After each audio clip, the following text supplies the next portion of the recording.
দেশজুড়ে বাড়ছে হামের প্রাদুর্ভাব, প্রতিদিনই বাড়ছে আক্রান্ত ও মৃত্যুর সংখ্যা।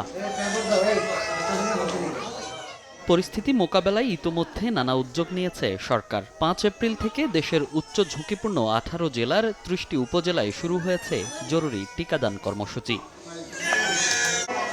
১২ এপ্রিল ঢাকার ২ সিটি, ময়মনসিংহ ও বরিশাল সিটিতে এবং ২০ এপ্রিল সারা দেশে একযোগে শুরু হবে টিকা কার্যক্রম। সংশ্লিষ্টরা বলছেন, টিকা কার্যক্রম সফল হলে কমতে পারে হামের প্রাদুর্ভাব।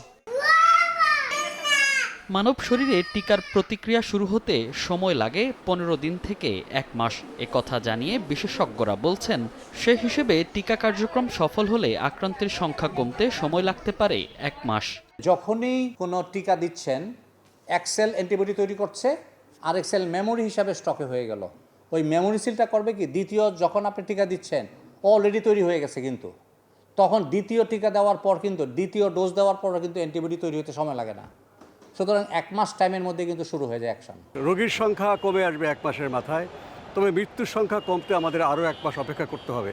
কারণ এখন যারা ইতিমধ্যেই খুব খারাপ অবস্থায় পৌঁছেছে, হাসপাতালে আছে বা হাসপাতালের বাইরে আছে, তাদেরকে সেবা দিয়ে সুস্থ করা এবং নতুন যে গুরুতর রোগীর সংখ্যা সেটা ধীরে ধীরে কমে আসবে। চলমান জরুরি ক্যাম্পেইনে টিকা নেয়া শিশুদের চলতি বছর জুনে আবার বুস্টার ডোজ নেয়ার পরামর্শ দিচ্ছেন জনস্বাস্থ্য বিশেষজ্ঞ। একটা টিকায় আংশিক প্রতিরোধ ক্ষমতা হয়, দুটো টিকা হলে সেটা পরিপূর্ণ, এমনকি শতকরা ১০০% প্রতিরোধ ক্ষমতা অর্জন হয়। তো এখন যে জরুরি টিকাগুলো হচ্ছে, জুন মাস থেকে সম্ভবত আবার গণটিকা দেওয়া শুরু হবে, তখন এরাও কিন্তু টিকা দিতে হবে।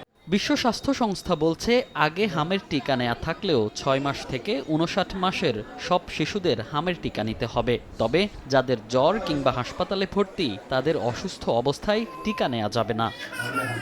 মনির হোসাইন, সময় সংবাদ, ঢাকা।